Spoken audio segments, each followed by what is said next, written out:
Hello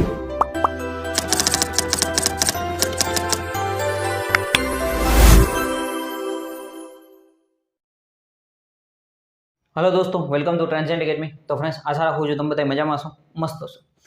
તો આપણે જેટકોની અંદર જે વિદ્યુત સહાયકની એક્ઝામ આવવાની છે, બરાબર, એના માટે આપણે મિશન જેટકો વિદ્યુત સહાયકના વિદ્યાર્થી મિત્રો માટે જે લોકો આઈટીઆઈ કરેલું હોય એમાં એક્ઝામ આપવાના છે એમના માટે આપણે મિશન જેટકો બહાર પાડ્યું છે। આની પહેલાં મેં 3 વિડીયો બનાવેલા છે, બરાબર, બેઝિક ઇલેક્ટ્રિકલના રિવિઝન ટાઈપ વિડીયો છે। 35 મિનિટ 25 મિનિટના મેં વિડીયો બનાવતો જાઉં છું, બરાબર। અને તમે જોશો એટલે તમને જો કે ઘણા બધા લોકોની કમેન્ટ જોઈ કે ભાઈ બધાને સારું, મતલબ સારું લાગે છે અને ગમે છે, બરાબર, મારે ભણાવવાની ટ્રીક બધાને ગમે છે, બરાબર। એવી જ રીતના આપણે કન્ટિન્યુ આ વિડીયોની અંદર આપણે ચર્ચા કરતા જશું, બરાબર। અને આ 1 કે 2 વિડીયોમાં બેઝિક ઇલેક્ટ્રિકલ કમ્પ્લીટ કરીને પછી સીધું આપણે મશીન ઉપર શિફ્ટ થશું। ઓકે, 1 બાય 1 હવે આપણે આગળ ચર્ચા કરતા જઈએ, બરાબર। તો આ વિડીયોની અંદર સૌથી પહેલા આપણે જોશું તો કે ભાઈ માનો કે સેલ અથવા બેટરી છે, બરાબર, સેલ ઇન સિરીઝ પેરેલલ, આવી રીતના તમને ક્વેશ્ચન પૂછે। સેલ્સ ઇન એટલે સેલ્સ છે, બરાબર, cells in series parallel, cell છે, બેટરી છે, તો કે પહેલા સેલનો સિમ્બોલ શું થશે તો કે જો આ એક પોઝિટિવ અને નેગેટિવ, આને કીધું પોઝિટિવ ટર્મિનલ, આ નેગેટિવ ટર્મિનલ, તો આ સેલનો સિમ્બોલ થઈ ગયો। બેટરી કોને કહેવામાં આવશે તો બેટરી આવી રીતના એક કરતાં વધારે સેલ ભેગા થાય એટલે આને કીધું આપણે આ પોઝિટિવ ટર્મિનલ, આ નેગેટિવ ટર્મિનલ, આને કીધું આપણે બેટરી। ચાલો, આટલું ક્લિયર થયું, બરાબર, સેલ અને બેટરી, બરાબર। હવે આપણે શું કહીએ છીએ તો કે માનો કે આને આપણે સિરીઝમાં કનેક્ટ કરીએ તો હવે અહીંયા એક ખાસ વસ્તુ જોવાની છે કે આપણે આનો છે ને ઇન્ટરનલ રેઝિસ્ટન્સ હોય, સેલ્સનો પોતાનો ઇન્ટરનલ રેઝિસ્ટન્સ હોય, તો આ ઇન્ટરનલ રેઝિસ્ટન્સનું તો તમને શું થશે કે ભાઈ સિરીઝમાં કનેક્ટ કરીએ તો શું થાય, પેરેલલમાં કનેક્ટ કરીએ તો શું થાય, એ બધું તમારે જોવાનું છે। મેઇન વસ્તુ સૌથી પહેલાં આપણે સિરીઝમાં કનેક્ટ કરીએ છીએ, બરાબર, સિરીઝમાં છે તો હું એમ કરું છું કે ભાઈ આપણી જે 2 બેટરી છે, મતલબ એક સેલ છે 1, આ પ્લસ માઇનસ, પછી આ બીજો પ્લસ માઇનસ, બરાબર, અને આ ત્રીજો સેલ પ્લસ માઇનસ। ઓકે, 3 સેલને આપણે સિરીઝમાં કનેક્ટ કર્યા છે તો શું થશે આપણને ખબર છે સિરીઝમાં કરંટ સરખો હોય તો વોલ્ટેજમાં વધારો થશે।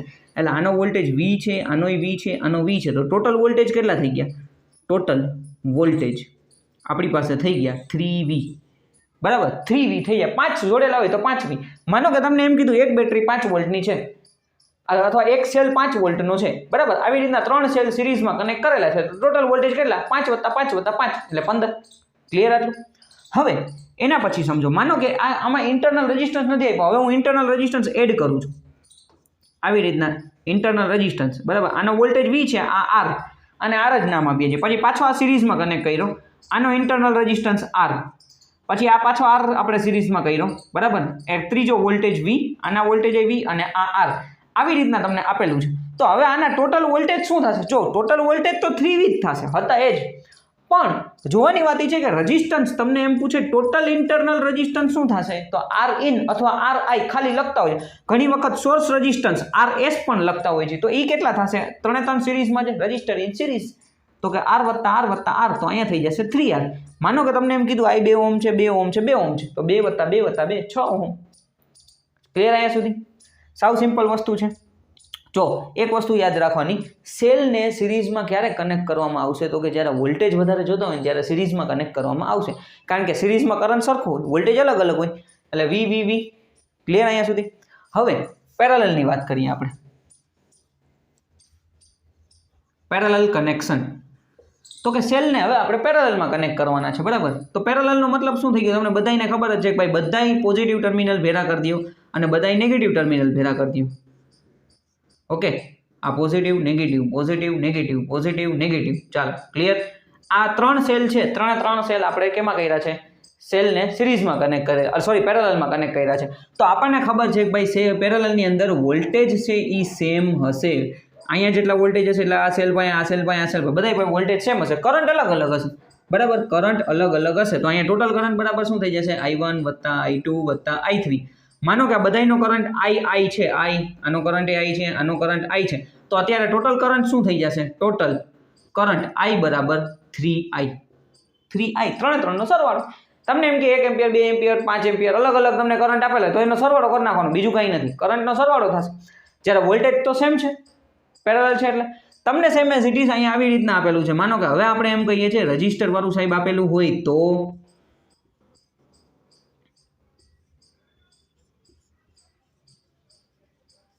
આવી રીતના આપેલું હોય તો જો વોલ્ટેજ તો સેમ, મતલબ વોલ્ટેજ સેમ રહેવાના છે, કરંટ 3i જ થવાનો છે, બરાબર, કરંટ તો આપણો 3i થવાનો છે. રજિસ્ટરમાં શું થશે તો કે રજિસ્ટર ઇન પેરેલલ, આને ભૂલી જાવ તો રજિસ્ટર કેમાં છે, પેરેલલમાં છે, તો 1/R ઇક્વિવેલન્ટ બરાબર 1/R1 plus 1/R2 plus 1/R3. આ રીતના થશે રજિસ્ટર, સોરી આપણે પેરેલલમાં જો સેલને કનેક્ટ કરવામાં આવે તો તમને ક્વેશ્ચન પૂછે ઇન્ટરનલ રેઝિસ્ટન્સ, બરાબર, તો તમારે આવી રીતના ગણતરી કરવાની થશે. ઓકે, જો પેરેલલમાં કરેલું હોય તો તમારે આર ઇક્વિવેલન્ટ આવી રીતના ફાઇન્ડ કરો, પેરેલલ જ થશે, બરાબર, અને સિરીઝમાં કનેક્ટ કરવો હોય તો સીધો સરવાળો કરવાનો થશે, બરાબર. તો આમાંથી તમને ક્યાંક ક્વેશ્ચન પૂછાતા હોય છે. જ્યારે કરંટની કેપેસિટી વધારવાની હોય ને ત્યારે આપણે છે ને પેરેલલમાં કનેક્ટ કરવામાં આવે છે, જ્યારે વોલ્ટેજની કેપેસિટી વધારવાની હોય ને ત્યારે આપણે સેલને સિરીઝમાં કનેક્ટ કરવામાં આવે છે. ઓકે, આનો સ્ક્રીનશોટ લેવો હોય તો સ્ક્રીનશોટ લઈ લ્યો. ઓકે, હવે નેક્સ્ટ હવે આપણે ટાઈપ્સ ઓફ સોર્સ આપણે જોશું, કેટલા પ્રકારના સોર્સ છે એ આપણે જોતા જશું, બરાબર. અહીંયા તમને થોડુંક અજવાળું દેખાતું હશે, દરવાજો ખુલ્લો રાખ્યો છે એટલે, કારણ કે જો હું દરવાજો બંધ કરી દઉં તો બહુ વધારે ગરમી થઈ જાય, પંખો બંધ કરવો પડે, બરાબર, નકર એનો અવાજ આવે, એટલે દરવાજો ફરજિયાત ખુલ્લો રાખવો પડે, નકર શું છે મને પોતાને એટલી બધી ગરમી થઈ કે વિડીયો આપણે લાંબો બનાવી ન શકીએ, બરાબર. એટલે થોડુંક અહીંયા તમને પ્રકાશ આવતો હશે તો એના માટે થોડુંક તમે ચલાવી લેજો. ઓકે, હવે તો કે સોર્સના પ્રકાર આવું તમે ભણતા હશો, બરાબર. સોર્સના છે ને આપણી પાસે ઓવરઓલ કેટલા પ્રકાર છે, તો આપણી પાસે છે ને 2 પ્રકાર છે. એક તો છે ને ઇન્ડિપેન્ડન્ટ, એટલે સ્વતંત્ર ઇન્ડિપેન્ડન્ટ સોર્સ, બરાબર, હું ઇંગ્લિશમાં લખું છું ઇન્ડિપેન્ડન્ટ સોર્સ, અને બીજું છે ડિપેન્ડન્ટ સોર્સ, ડિપેન્ડન્ટ. હવે ડિપેન્ડન્ટ તમારે કામના નથી એટલે એનું કાંઈ તમારે ટેન્શન નથી લેવાનું. હવે ઇન્ડિપેન્ડન્ટની અંદર એટલે કે જેને આપણે સ્વતંત્ર સોર્સ કહીએ છીએ, સ્વતંત્ર, બરાબર, સ્વતંત્ર સોર્સ કહીએ છીએ, એની અંદર 2 પ્રકાર છે, તમને ખબર જ છે બધાય, કરંટ સોર્સ અને વોલ્ટેજ સોર્સ, કરંટ સોર્સ અને વોલ્ટેજ સોર્સ. ચાલો અહીંયા સુધી ક્લિયર થયું. હવે કરંટ સોર્સની અંદર 2 પ્રકાર છે, આઈડિયલ કરંટ સોર્સ, CS લખું છું, અને પ્રેક્ટિકલ કરંટ સોર્સ, પ્રેક્ટિકલ તો ઇંગ્લિશમાં એને પ્રેક્ટિકલ જ કહેવામાં આવશે, બરાબર, ગુજરાતીમાં પ્રેક્ટિકલ જ બોલીએ છીએ આપણે.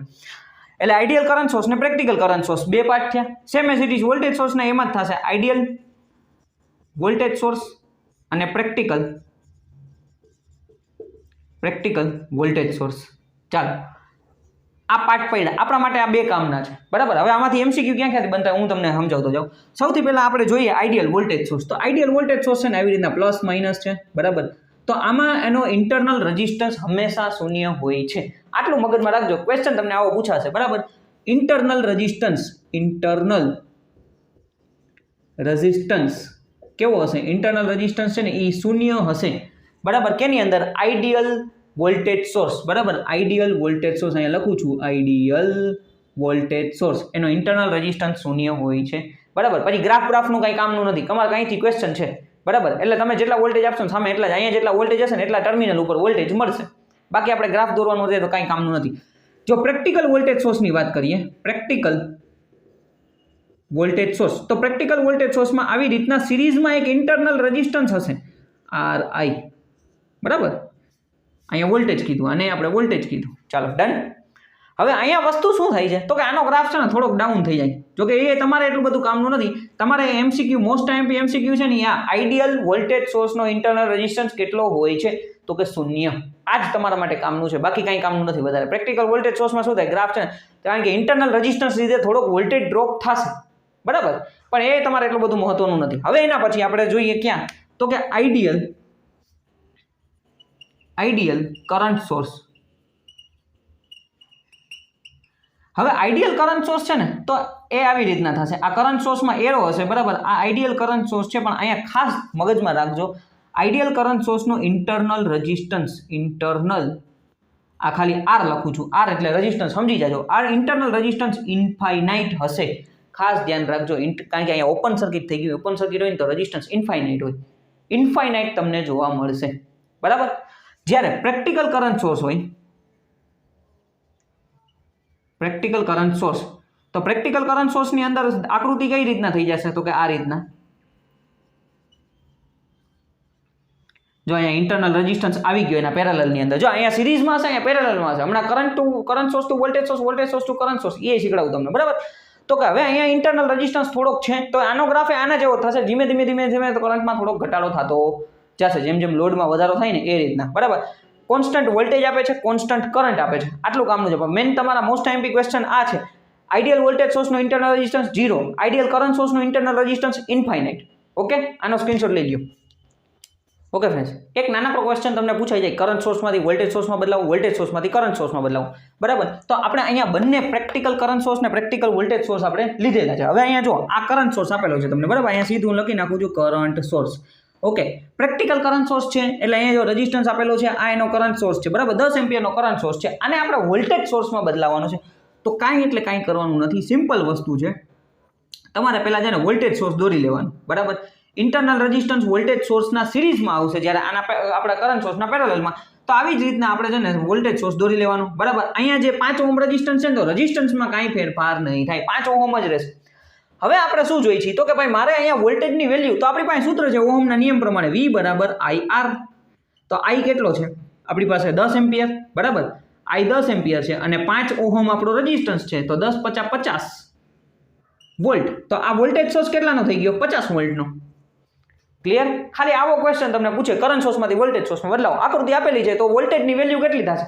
તમને ક્વેશ્ચન એવો પૂછી લે કે ભાઈ અહીંયા કરંટ સોર્સમાં 5 ઓહમનો રેઝિસ્ટન્સ છે, તો વોલ્ટેજ સોર્સમાં બદલાવી તો રેઝિસ્ટન્સની વેલ્યુ શું થાય? તો કે 5 ઓહમ જ થશે, રેઝિસ્ટન્સમાં કાંઈ ફેરફાર નહીં થાય. Okay, same as it is. હવે આપણે અહીંયા વયા જાય તો કે ભાઈ 100 વોલ્ટનો આપણી પાસે વોલ્ટેજ સોર્સ છે અને 10 ઓહમનો ઇન્ટરનલ રેઝિસ્ટન્સ છે.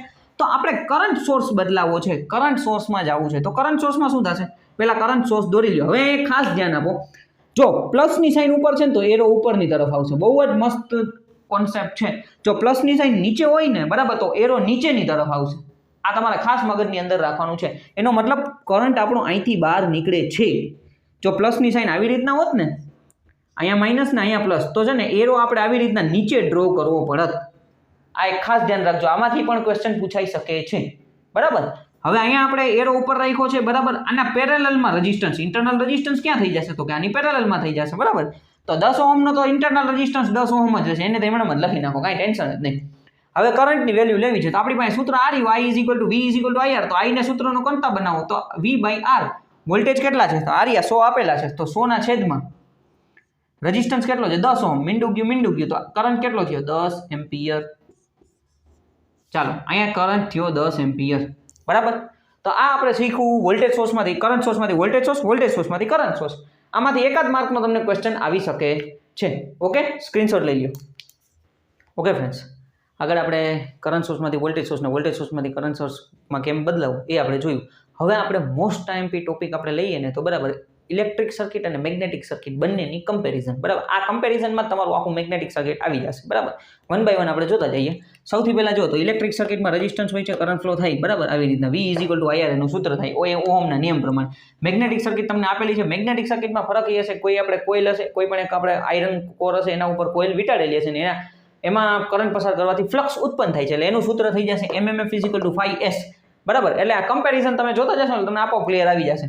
સૌથી પહેલાં તો આપણે શું હોય છે તો કે આમાં વોલ્ટેજ હોય છે અથવા EMF હોય છે. EMFનું ફૂલ ફોર્મ શું છે? Electromotive force.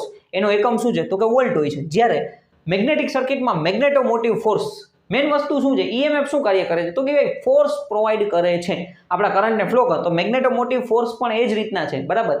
એનું સૂત્ર થાય મેગ્નેટોમોટિવ ફોર્સ બરાબર NI. N એટલે નંબર ઓફ ટર્ન્સ અને કેટલો કરંટ ફ્લો થાય છે એટલે એટલા mmf થયો, બરાબર? એનો એકમ છે, ખાસ ધ્યાન રાખજો, એમ્પિયર ટર્ન્સ. AT મેં અહીંયા લખેલો છે. એકમ શું છે મેગ્નેટોમોટિવ ફોર્સનો? Ampere turns.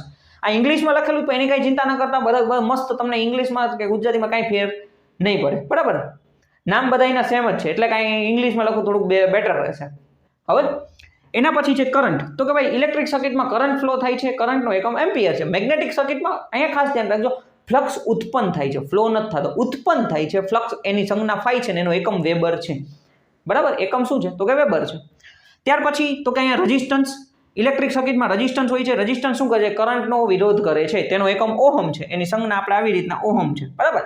હવે અહીંયા આવશે મેગ્નેટિક સર્કિટમાં રિલક્ટન્સ. એ ફ્લક્સને ઉત્પન્ન થવાનો વિરોધ કરે છે. સેમ એઝ ઇટ ઇઝ, બે માસિયાર ભાઈ જ છે, બરાબર? આ બધા તમે જુઓ તો માસિયાર ભાઈ જ છે. EMF, mmf, current, flux, resistance, reluctance. Reluctance એ જ કામ કરે છે અને રેઝિસ્ટન્સ એ કામ કરે છે. બસ ફરક એટલો થઈ ગયો કે ભાઈ શું કહેવાય, બે સર્કિટ અલગ અલગ થઈ ગઈ, એટલે એને કીધું માસિયાર વાયુ.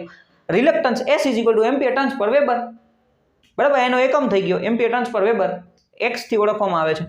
રજિસ્ટિવિટી તો રો ઇઝ ઇક્વલ ટુ રજિસ્ટિવિટીને આપણે રોથી ઓળખીએ છીએ, ઓહમ મીટર એનો એકમ છે. રજિસ્ટિવિટી શું છે તો કે આપણે તમને સમજાવ્યું હતું બરાબર કે ભાઈ જ્યારે બે આપણે એરિયા 1 મીટર હોય અને લંબાઈ 1 મીટર હોય તો ત્યારે આપણે જે વાહકનો રેઝિસ્ટન્સ આવે એને સ્પેસિફિક રેઝિસ્ટન્સ અથવા રજિસ્ટિવિટી કહે છે. મેઇન વસ્તુ ગુણધર્મ સમજી લ્યો. તો સેમ એઝ ઇટ ઇઝ રજિસ્ટિવિટીનું સેમ એઝ ઇટ ઇઝ માસિયાર ભાઈ કોણ છે અહીંયા રિલક્ટિવિટી બરાબર.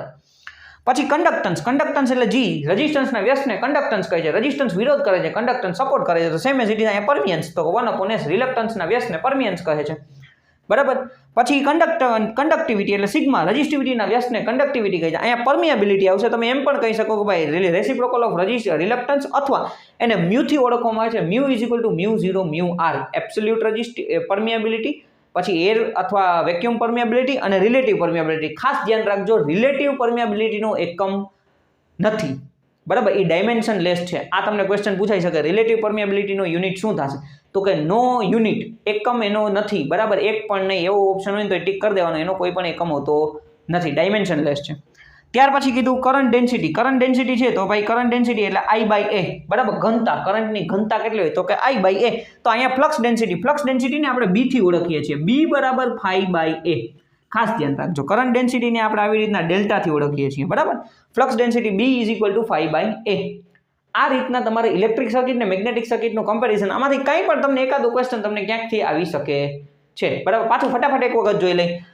EMF તો આમાં MMF electromotive force, magnetomotive force NI બરાબર, નંબર ઓફ ટર્ન્સ અને કરંટ કેટલો ફ્લો થાય છે અને એને કીધું એકમને શું કીધું એમ્પિયર ટર્ન્સ. અહીંયા આવશે કરંટ, કરંટનો એકમ શું છે એમ્પિયર. અહીંયા આવશે ફ્લક્સ, ફ્લક્સનો એકમ વેબર છે. અહીંયા આવશે રેઝિસ્ટન્સ, રેઝિસ્ટન્સ શું કરે છે કરંટનો વિરોધ કરે છે તો ભાઈ ફ્લક્સના પ્રોડ્યુસ થવાનો વિરોધ કરવાના પદાર્થના ગુણધર્મ અને રિલક્ટન્સ કહે છે એમ્પિયર ટર્ન્સ પર વેબર S થી ઓળખવામાં આવે છે.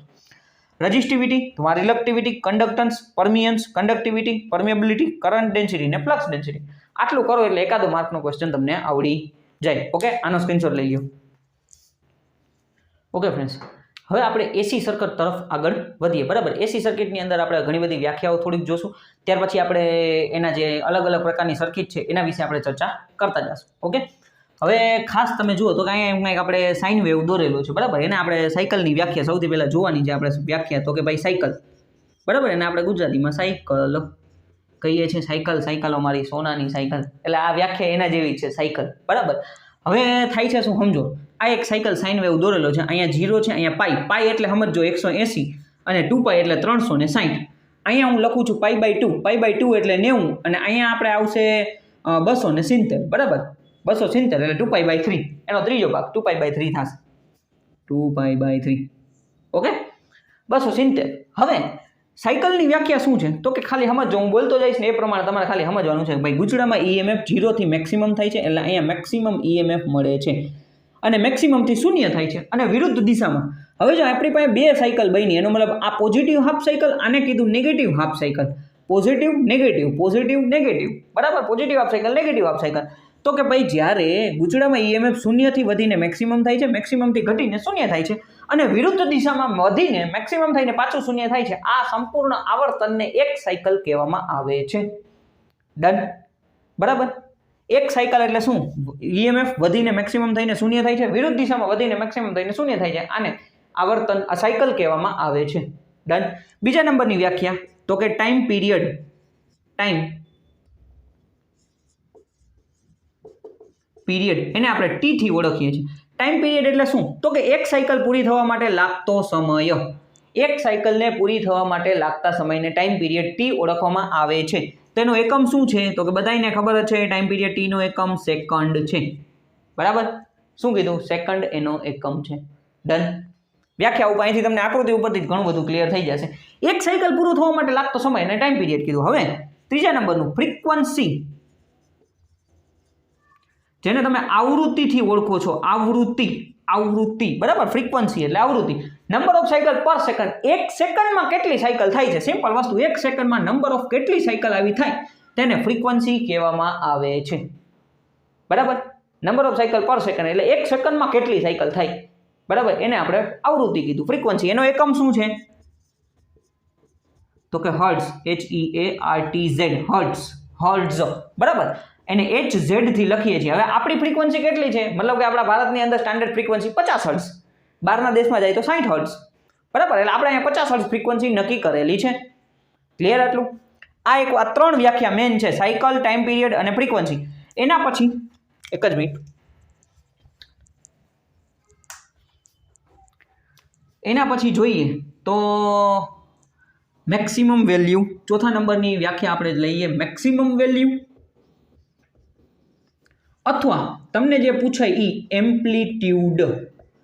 એમ્પ્લિટ્યુડ અથવા પીક વેલ્યુ, બરાબર. તો EMF ની મહત્તમમાં મહત્તમ કિંમતને મેક્સિમમ વેલ્યુ કહેવામાં આવે છે અથવા એમ્પ્લિટ્યુડ કહેવામાં આવે છે. આ ગ્રાફ બન્યો તો અહીંયા 0 1 2 3 4 5 6 અહીંયા એમ થયું કે 100 છે, તો 100 એની મેક્સિમમ વેલ્યુ થઈ. ત્યાંથી હવે પાછી ગ્રાફ નીચે જવાનો છે, બરાબર. હવે ખાસ ધ્યાન રાખજો, મેક્સિમમ વેલ્યુ બે હોય હંમેશા, એક પોઝિટિવ ને એક નેગેટિવ, સરખી હોય. અહીંયા +100 હોય ને તો આ -100 હોય. આ એક વસ્તુ ખાસ ધ્યાન રાખજો. એમ્પ્લિટ્યુડ કયો કે મેક્સિમમ વેલ્યુ કયો કે પીક વેલ્યુ કયો, બધું સરખું છે. ઓકે, એટલે મેક્સિમમ વધારેમાં વધારે કિંમતને મેક્સિમમ વેલ્યુ અથવા એમ્પ્લિટ્યુડ અથવા પીક વેલ્યુ કહેવામાં આવે છે. આ બે એક સાયકલની અંદર બે વખત હોય, એક પોઝિટિવ ને એક નેગેટિવ, આટલું ધ્યાન રાખજો. તેના પછી 5મા નંબરની વ્યાખ્યા છે most IMP RMS value. RMS value root mean square આવું કહેવામાં આવે છે. RMS વેલ્યુની વ્યાખ્યા હું નહીં લખાવું, ખાલી તમને સમજાવી દઈશ કઈ રીતના સમજજો. એક રજિસ્ટર છે, આને એક સર્કિટ માની લઈએ છીએ. એક રજિસ્ટરની અંદર જ્યારે ડીસી સપ્લાય પસાર કરવાથી, બરાબર, ડીસી સપ્લાય પસારવાથી જેટલો હીટ ઉત્પન્ન થાય છે, એટલે ડીસી સપ્લાય પસાર કરી અમુક સમય માટે, તો હીટ એટલે ઉષ્મા, અહીંયા હું ઉષ્મા લખું છું, બરાબર, ઉષ્મા એટલે હીટ ઉત્પન્ન થાય છે, બરાબર, અમુક સમય માટે. એટલે અહીંયા પણ લખી નાખું અમુક સમય માટે. RMS વેલ્યુમાં શું કીધું તો કે ભાઈ જ્યારે કોઈ એક રજિસ્ટરની અંદર અથવા એક સર્કિટની અંદર અમુક સમય માટે ડીસી સપ્લાય પસાર કરવાથી જેટલી હીટ ઉત્પન્ન થાય છે, જેટલી ઉષ્મા ઉત્પન્ન થાય છે, એટલી જ ઉષ્મા એટલા જ સમય માટે એ જ પરિપથમાંથી એસીની જે વેલ્યુથી ઉત્પન્ન થશે ને તેને એસીની RMS વેલ્યુ કહે છે. એસીની જે વેલ્યુથી ઉત્પન્ન થશે તેને એસીની RMS વેલ્યુ કહે છે. એટલો જ સમય, એ જ રેઝિસ્ટન્સ અને એટલી જ ઉષ્મા એસીની જે વેલ્યુથી થશે ને બેની કમ્પેરિઝન કરી, બરાબર. હવે અહીંયા બીજું તમારા મગજમાં નથી દોડાવવાનું, તમારે ખાલી એક સૂત્ર યાદ રાખવાનું છે, IRMS બરાબર IM ડિવાઇડેડ બાય √2, એટલે મેક્સિમમ વેલ્યુ. IM એટલે શું થઈ ગયું? મેક્સિમમ વેલ્યુ, બરાબર. આ મેક્સિમમ કરંટની વાત કરી છે, મેક્સિમમ કરંટ, મહત્તમ કરંટ એવું લખશો તોય આવે છે, બરાબર. મહત્તમ કરંટ એના છેદમાં √2, 1/√2 એનું બીજું સૂત્ર છે 0.707 I મેક્સિમમ. ચાલો, ઓકે, 0.707 I મેક્સિમમ. આ બે સૂત્ર થયા IRMS ના, ખાસ ધ્યાન રાખજો. ચાલો, ડન. અહીંયા સુધી RMS વેલ્યુ ક્લિયર થયું હશે. IRMS બરાબર IM/√2 એક સૂત્ર, અથવા 1/√2 એટલે 0.707 I મેક્સિમમ. દાખલા લેશો એટલે વધારે આઈડિયા આવશે. ઓકે, હવે એના પછી આપણે લઈએ તો કે 6થા નંબરની value average value. Average value same as it is, હું એમ કહું છું કે આ એક સર્કિટ છે. સર્કિટમાં અમુક સમય માટે આપણે એસી સપ્લાય પસાર કરવાથી જેટલો ચાર્જ ટ્રાન્સફર થાય છે, એટલો ચાર્જ એ જ સર્કિટમાં એટલા જ સમય માટે ડીસીની જે વેલ્યુથી ટ્રાન્સફર થશે તેને એસીની એવરેજ વેલ્યુ કહે છે. શું કીધું? કોઈ પણ એક સર્કિટમાં અમુક સમય માટે એસી સપ્લાય પસાર કરવાથી જેટલો ચાર્જ ટ્રાન્સફર થાય છે એટલો ચાર્જ એ જ સર્કિટમાં એટલા જ સમય માટે ડીસીની જે વેલ્યુથી પસાર થશે તેને એસીની એવરેજ વેલ્યુ કહે છે. ડન. સૂત્ર થશે અહીંયા એવરેજ વેલ્યુનું, એટલે આ લખું છું I એવરેજ, એવી એટલે એવરેજ સમજો, તો એ થઈ જશે 2IM ડિવાઇડેડ બાય પાઈ, અથવા 0.637 I મેક્સિમમ. એમ એટલે I મેક્સિમમ કરંટ, બરાબર. આટલું તમારા મગજની અંદર રાખવાનું થશે, બરાબર. આ સાઇન વેવ માટે છે, આ બે છે ને એ સાઇન વેવ માટે છે, RMS વેલ્યુ અને એવરેજ વેલ્યુ. હવે તમને ક્વેશ્ચન એવો પૂછવામાં આવે કે ભાઈ નીચેનામાંથી કયા પરિપથની અથવા કયા વેવની સાઇન વેવ અને RMS વેલ્યુ સરખી હોય છે? તો એ થઈ જશે સ્ક્વેર વેવ, બરાબર. સ્ક્વેર વેવ, કયા વેવની RMS વેલ્યુ અને એવરેજ વેલ્યુ સરખી હોય છે? તો એ થઈ જશે સ્ક્વેર વેવ. ઓકે, આ એક વસ્તુ તમારે ખાસ મગજની અંદર રાખવાની છે.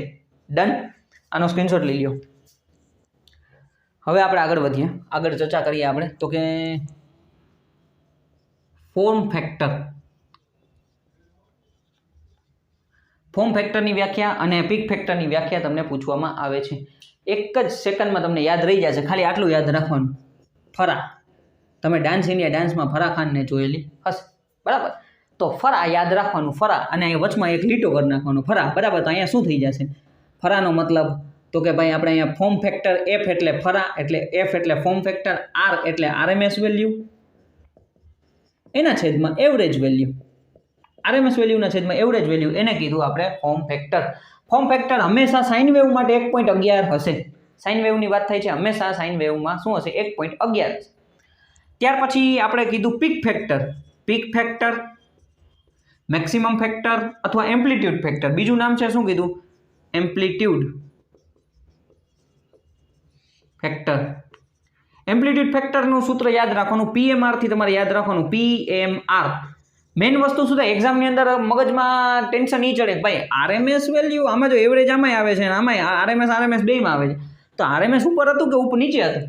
તો ખાસ તમારે આટલું જ યાદ રાખવાનું. અહીંયા આપણે શું કીધું? તો કે ફરા એટલે આરએમએસના છેદમાં એવરેજ. અહીંયા તમારે યાદ રાખવાનું PMR.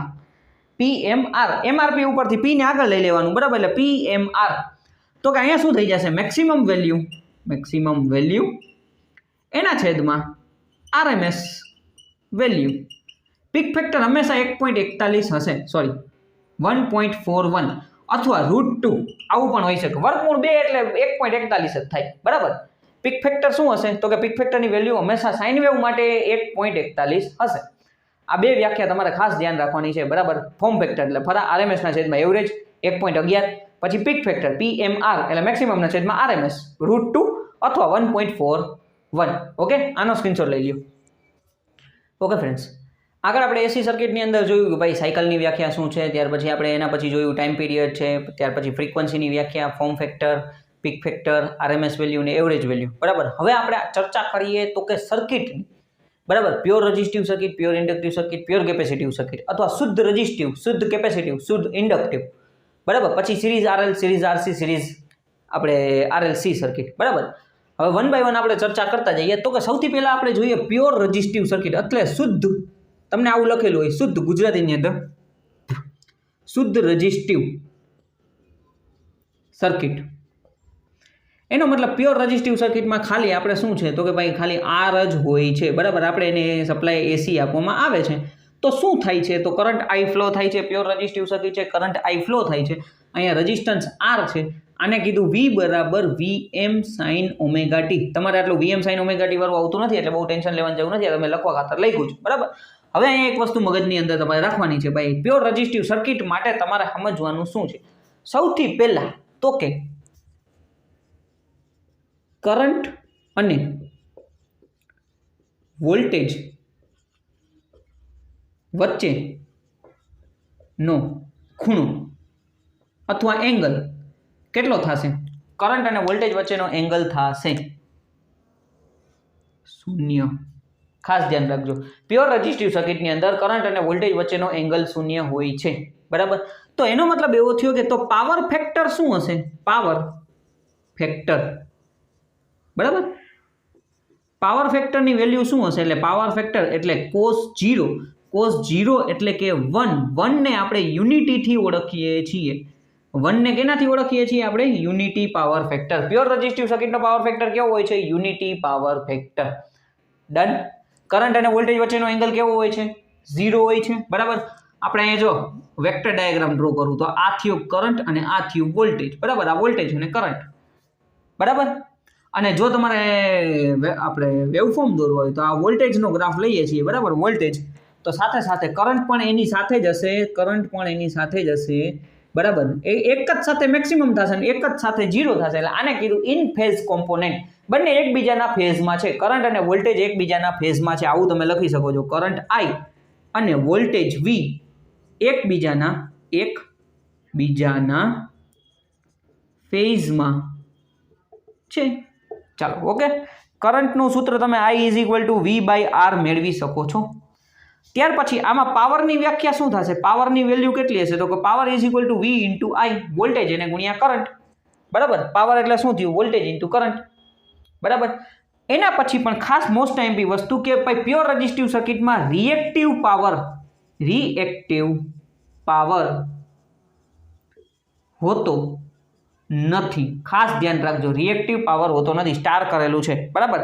રિએક્ટિવ પાવર એટલે શું છે? કેપેસિટર અને ઇન્ડક્ટર દ્વારા જે વપરાતો પાવર હોય છે. તો આપણે તો અહીંયા કેપેસિટર ઇન્ડક્ટર છે જ નહીં, પ્યોર રજિસ્ટિવ છે. તો આવા ક્વેશ્ચન તમને પૂછી શકે છે. બરાબર, આટલી વસ્તુ તમને પ્યોર રજિસ્ટિવ સર્કિટમાં આવડતી હોવી જોઈએ. સૌથી પહેલા કરંટ અને વોલ્ટેજ વચ્ચેનો એંગલ તો કે શૂન્ય છે. કરંટ અને વોલ્ટેજ વચ્ચેનો એંગલ 0 છે. બરાબર, પાવર ફેક્ટર શું થશે? તો કે યુનિટી થશે. કરંટ અને વોલ્ટેજ એકબીજાના ફેઝમાં છે. I બરાબર V by R, power V is into I, voltage ગુણ્યા કરંટના. બરાબર, એટલે V RMS ને I RMS, ખાસ ધ્યાન રાખજો, V RMS ને I RMS. બરાબર, રિએક્ટિવ પાવર હોતો નથી. ચાલો, અહીંયા સુધી ક્લિયર. હવે અહીંયા આવી જઈએ. શુદ્ધ inductive circuit, pure inductive circuit કે શુદ્ધ ઇન્ડક્ટિવ સર્કિટ. તો એનો મતલબ કે ભાઈ આવી રીતના આપણે એક ઇન્ડક્ટર લીધેલું છે. બરાબર, ઇન્ડક્ટર એને આપણે એસી સપ્લાય આપીએ છીએ. બરાબર, તો અહીંયા આપણી પાસે થઈ જશે કરંટ I ફ્લો થાય છે, અને આપણે ઇન્ડક્ટર L કીધું. બરાબર, અહીંયા વોલ્ટેજ V આપવામાં આવે છે. હવે આમાં થાય છે શું? બરાબર, તો કે સેમ એઝ ઇટ ઇઝ હું અહીંયા અહીંનું જ લખતો જાઉં છું. કરંટ અને વોલ્ટેજ વચ્ચેનો એંગલ. બરાબર, બોલ પેન ચેન્જ કરી લો તમે વધારે. જો આ પોઈન્ટ આપણે લખતા જઈએ છીએ. કરંટ અને વોલ્ટેજ વચ્ચેનો ખૂણો શું થશે? તો કે અહીંયા ખાસ ધ્યાન રાખજો, અહીંયા 90 ડિગ્રી થશે. કરંટ અને વોલ્ટેજ વચ્ચેનો એંગલ કેટલો છે? 90 ડિગ્રી. પણ અહીંયા તમારે ખાસ ધ્યાન રાખવાનું છે. બરાબર, કે કરંટ એ વોલ્ટેજ કરતા 90 ડિગ્રી પાછળ હોય છે. પાછળ હોય છે, આટલું તમારે ખાસ મગજની અંદર રાખવાનું છે. કરંટ એ વોલ્ટેજ કરતા 90 ડિગ્રી પાછળ હોય છે. બરાબર, એટલે કરંટ અને વોલ્ટેજ વચ્ચેનો એંગલ કેટલો થઈ ગયો? 90. તો પાવર ફેક્ટર શું થયું? હવે અહીંયા પાવર ફેક્ટર, તો કે અહીંયા હું લખું છું પાવર ફેક્ટર બરાબર cos phi એટલે કે cos 90. cos 90 ની વેલ્યુ શું થઈ જશે? 0 ડિગ્રી પણ લેગિંગ. ખાસ ધ્યાન રાખજો, 0 ડિગ્રી લેગિંગ. તો કે ભાઈ આપણે પ્યોર ઇન્ડક્ટિવ સર્કિટનો પાવર શું, આપણે પાવર ફેક્ટર શું થશે? 0 લેગિંગ. કેપેસિટરનો 0 લીડિંગ. હમણાં આવે એટલે આપણે જોતા જશું. બરાબર, 0 લેગિંગ, આટલું ખાસ ધ્યાન રાખજો. બરાબર, હવે અહીંયા તમારે એક ખાસ ધ્યાન રાખવાની છે કે ભાઈ આપણી પાસે ઇન્ડક્ટર છે. અહીંયા આપણે પહેલા ઓલી વેક્ટર ડાયાગ્રામ ડ્રો કરી લઈએ. તો કે જો આ વોલ્ટેજ છે, આ કરંટ જો એના કરતા 90 ડિગ્રી પાછળ છે. કરંટ I એ વોલ્ટેજ કરતા 90 ડિગ્રી પાછળ છે. ગ્રાફ દોરશું તો તમને વધારે આઈડિયા આવશે. જો આ વોલ્ટેજનો ગ્રાફ છે. બરાબર, હવે તો આપણે અહીંયા કરંટ કઈ રીતના હશે? તો કે કરંટ જો એનાથી 90 ડિગ્રી પાછળ હશે. આ V અને આ I. ચાલો, ક્લિયર. તો કરંટ જોયું 90 ડિગ્રી પાછળ થઈ ગયો. બરાબર, લેગ કરે છે, એનો મતલબ કરંટ છે ને લેગ પાછળ રહી જાય છે, એને લેગિંગ બોલવામાં આવે છે. બરાબર, ત્યાર પછી આપણને ખબર છે કે ભાઈ પ્યોર ઇન્ડક્ટિવ સર્કિટ હોય તો અહીંયા આપણી પાસે XL આવી જશે. XL એટલે કે ઇન્ડક્ટિવ રિએક્ટન્સ. એને આપણે XL થી ઓળખીએ છીએ. તો XL બરાબર આપણને ખબર છે 2πfL. XL directly proportional to frequency, XL is directly proportional to L. બરાબર, સૂત્ર શું થઈ જશે? તો કે I is equal to V by XL થઈ જશે. ખાસ ધ્યાન રાખજો, I is equal to V by XL થશે. Okay, most IMP question. તો કે પ્યોર ઇન્ડક્ટિવ સર્કિટનો પાવર, રેડ બોલ પેનથી લખું, પ્યોર ઇન્ડક્ટિવ સર્કિટનો પાવર શું થશે? પાવર, તો કે પ્યોર ઇન્ડક્ટિવ સર્કિટનો પાવર 0 થશે, કારણ કે ઇન્ડક્ટર પાવરનો ઉપયોગ કરતો નથી. ખાસ ધ્યાન રાખજો, પ્યોર ઇન્ડક્ટિવ ને પ્યોર કેપેસિટિવ બંનેમાં પાવર 0 આવશે. આ રજિસ્ટિવમાં શું આવ્યું હતું? VI. આમાં શું થઈ જશે? 0. ઓકે, પ્યોર ઇન્ડક્ટિવ સર્કિટનો પાવર 0 થશે. ક્લિયર? અહીંયા સુધી સ્ક્રીનશોટ લેવો હોય તો સ્ક્રીનશોટ લઈ લ્યો. ચાલો, એના પછી હવે આપણે જોઈએ શુદ્ધ કેપેસિટર. શુદ્ધ કેપેસિટર અથવા શુદ્ધ કેપેસિટિવ સર્કિટ. બરાબર, શુદ્ધ કેપેસિટિવ સર્કિટ. તો હવે એમાં શું થશે? તો કે ભાઈ પ્યોર કેપેસિટર છે. પ્યોર કેપેસિટર છે. બરાબર, એને એસી સપ્લાય સાથે કનેક્ટ કરવામાં આવે છે. Current I. ઓકે, અહીંયા કેપેસિટર C, વોલ્ટેજ V. હવે અહીંયા તમારે ખાસ શું જોવાનું છે? તો કે ભાઈ કરંટ I, વોલ્ટેજ V. બરાબર, તો કે કરંટ I અને વોલ્ટેજ V વચ્ચેનો ખૂણો કેટલો થશે? તો કે 90 ડિગ્રી પણ લીડિંગ થશે. લીડિંગ શું કામ? કારણ કે કરંટ છે એ વોલ્ટેજ કરતા 90 ડિગ્રી આગળ હશે. હવે આ વેક્ટર ડાયાગ્રામ આવી રીતના થશે. આ વોલ્ટેજ V અને કરંટ I. જો ઓમાં શું હતું? કરંટ 90 ડિગ્રી પાછળ હતો. હવે આમાં જો આગળ થઈ ગયો, એન્ટી ક્લોકવાઇઝ ડાયરેક્શનમાં કરંટ છે એ આગળ છે. આ એની ડાયાગ્રામ થઈ. તમને આવો ડાયાગ્રામ કોઈ પૂછે કે ભાઈ આ કોની વેક્ટર ડાયાગ્રામ છે? બરાબર, અને જો આપણે ગ્રાફ દોરવો હોય તો ગ્રાફ આવી રીતના દોરી શકીએ. આ વોલ્ટેજ V. બરાબર, અને અહીંયા આપણે દોરીએ તો અહીંથી એક્ઝેક્ટ 90. બરાબર, તો આ ગ્રાફ થયો આપણો કરંટ આઈનો 90 ડિગ્રી કરંટ એક્ઝેક્ટ 90 ડિગ્રી આગળ હશે. તો એનો મતલબ એવો થયો કે પેલો પોઈન્ટ તો એ થઈ ગયો 90 ડિગ્રી પણ લીડિંગમાં કરંટ આગળ છે એટલે ઓમાં લેગિંગ હતું કરંટ પાછળ હતો. તો પાવર ફેક્ટર એટલે cos 90 તો 0 ડિગ્રી જ થશે, પાવર ફેક્ટર 0 જ થશે પણ લીડિંગ થશે, ઓમાં 0 લીડિંગ થશે, ઓમાં 0 લેગિંગ થતું. આટલું મગજમાં રાખવાનું છે. ક્લિયર? ત્યાર પછી આપણે આમાં આવી જશે એક સી એટલે કેપેસિટિવ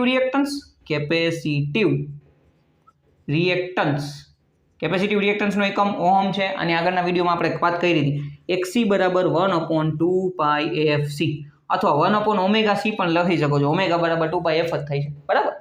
આમાં પણ same as it is most IMP question છે. પ્યોર કેપેસિટિવ સર્કિટનો પાવર 0 હોય છે. બરાબર?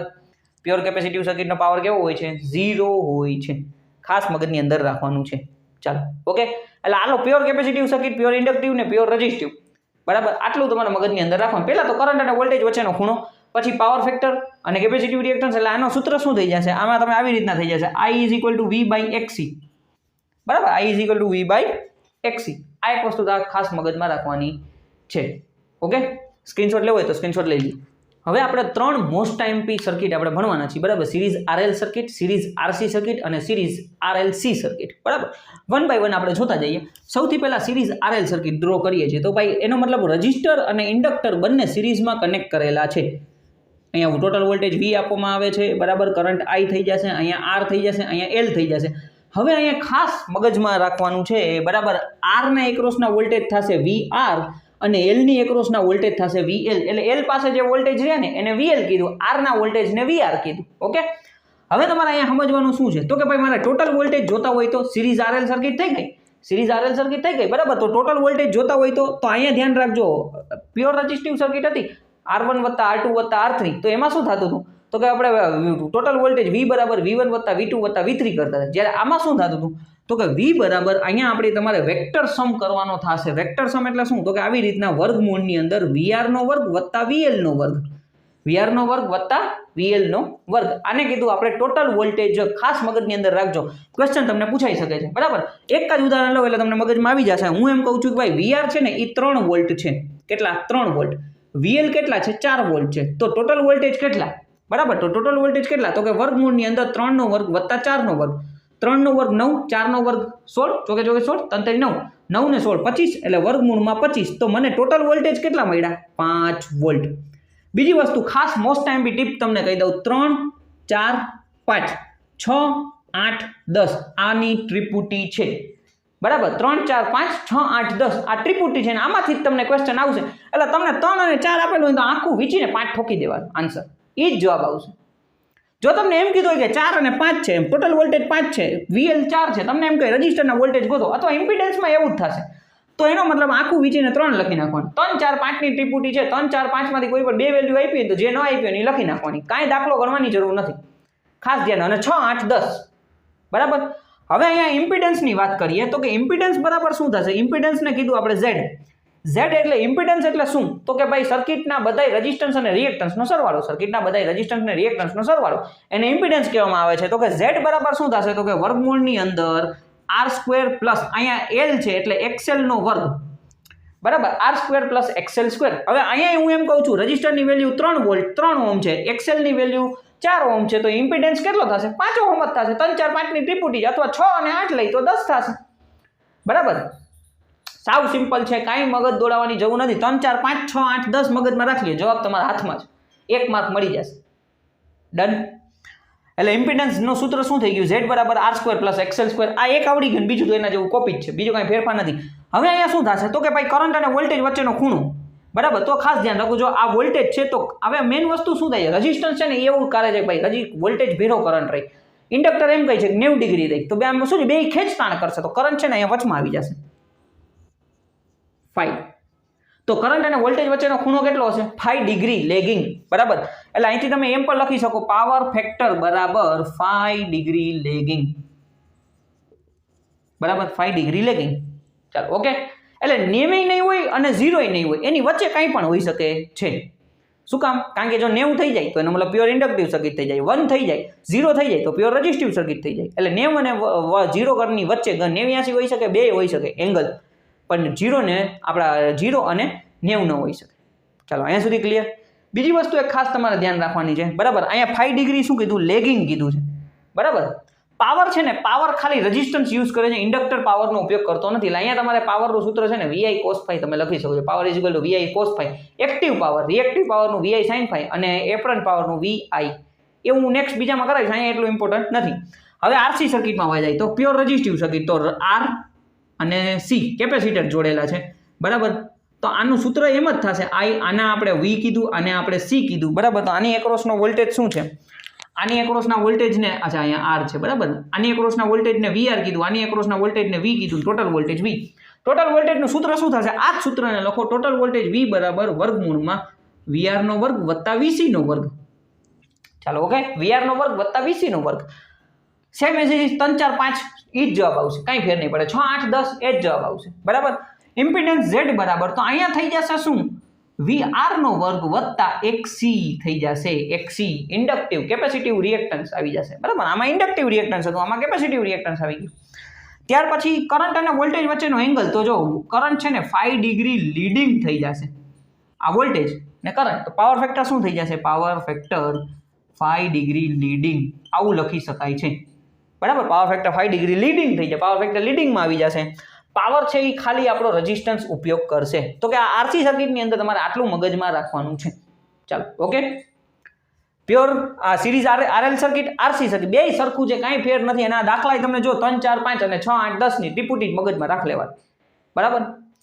સિરીઝ RLC સર્કિટ, હવે 3 3 ભેરા કરી દઈએ, તો કે R પછી L અને પછી C, તો શું થશે? Total voltage V, current I, current બધામાં સરખો છે, RLC કીધું, બરાબર. તો અહીંયા શું કીધું? આના એક્રોસના વોલ્ટેજને VR કીધું, અહીંયા VL કીધું અને VC કીધું. ચાલો ડન. હવે એક વસ્તુ સમજો, કરંટ આપણે ઇન્ડક્ટર અને કેપેસિટર એકબીજાના દુશ્મન છે, એટલે એકબીજાને મારવાની ટ્રાય કરશે, બરાબર. એકબીજાના દુશ્મન છે, તો હવે તમારે અહીંયા વોલ્ટેજનું સૂત્ર આવું થશે, ટોટલ વોલ્ટેજ V બરાબર વર્ગમૂળની અંદર VR નો વર્ગ વત્તા VL માઇનસ VC નો વર્ગ. જે મોટું હોય ને એમાંથી નાનું, હું અત્યારે VL માઇનસ VC લખું છું. જો VC ની વેલ્યુ મોટી હોય ને તો VC માઇનસ VL અથવા VL માઇનસ VC, જે મોટું હોય ને એમાંથી નાનું બાદ કરવાનું થશે. ક્લિયર? ઇમ્પિડન્સ Z માં પણ એવી જ રીતના વર્ગમૂળની અંદર R square plus XL minus XC નો વર્ગ, XL માઇનસ XC નો વર્ગ. આ જે મોટું હોય ને એમાંથી નાનું બાદ કરવાનું, બરાબર. હવે અહીંયા 3 કન્ડિશન બને, બરાબર. કાં તો છે ને XL ગ્રેટર ધેન XC, જો XL ની વેલ્યુ વધારે હશે ને તો સર્કિટ RL સર્કિટ બની જશે. XC ગ્રેટર ધેન XL, એટલે જો XC કેપેસિટિવ રિએક્ટન્સ ની વેલ્યુ વધારે છે તો સર્કિટ RC સર્કિટ બની જશે. અને XL is equal two XC, most time છે પ્યોર રેઝિસ્ટિવ સર્કિટ બની જશે, પ્યોર રેઝિસ્ટિવ સર્કિટ બની જશે. પાવર ફેક્ટર યુનિટી થઈ જશે. એ રેઝોનન્સ કન્ડિશન છે, નેક્સ્ટ લેક્ચરની અંદર જોશું, બરાબર. અહીંયા અત્યારે તમારે ખાસ આટલું મગજની અંદર રાખવાનું છે. Power factor lagging leading unity છે એ આપણા સર્કિટની કન્ડિશન ઉપર આધાર રાખશે. પાવર પાછો અહીંયા સેમ એઝ ઇટ ઇઝ, ખાલી રેઝિસ્ટન્સ આપણે ઇન્ડક્ટર કેપેસિટર પાવરનો ઉપયોગ કરતા નથી. ઓકે, એટલે RL સર્કિટ, RC સર્કિટ ને સિરીઝ RLC સર્કિટ બહુ જ મોસ્ટ ટાઈમ છે. આમાંથી કંઈક તમને દાખલા પૂછાઈ શકે છે, બરાબર. આમાંય તમે સિમ્પલ વસ્તુ છે 3 4 5 ની ત્રિપુટી તમને કામ લાગશે, કારણ કે VL માઇનસ VC એવો આંકડો બનાવશે કે 4 અથવા 3 બને. સમજામ? ક્લિયર? આટલું સ્ક્રીનશોટ લેવો હોય તો સ્ક્રીનશોટ લઈ લો. ઓકે ફ્રેન્ડ્સ, આ વિડીયોને આપણે અહીંયા પૂરો કરીએ છીએ. એસી સર્કિટમાં આપણે ઘણું બધું જોઈ લીધું, બરાબર. હજી કાંઈ બાકી હોય તો નેક્સ્ટ હું બીજા લેક્ચર્સમાં કમ્પ્લીટ કરી દઈશ. આ વિડીયો કેવો લાગ્યો ખાસ તમે કમેન્ટમાં જણાવજો, કારણ કે મને એનાથી આઈડિયા આવે કે ભાઈ છોકરોને ગમે છે કે નહીં, બરાબર. મને એનાથી મોટિવેશન મળે કે ભાઈ આપણે સારામાં સારો વિડીયો બનાવીએ. ઓકે, એટલે ખાસ કમેન્ટમાં કરજો, ભાઈ લખજો ભાઈ કેવો વિડીયો તમને લાગે છે. કાંઈ પણ સજેશન હોય, કાંઈ વધારે કાંઈ એડ કરવાની જરૂર હોય તો તમે મને કહેતા જજો, એ પ્રમાણે આપણે આગળ વધતા જશું. Okay, thank you for watching this video. Like, share and subscribe ટ્રાન્ઝેટ એકેડમી.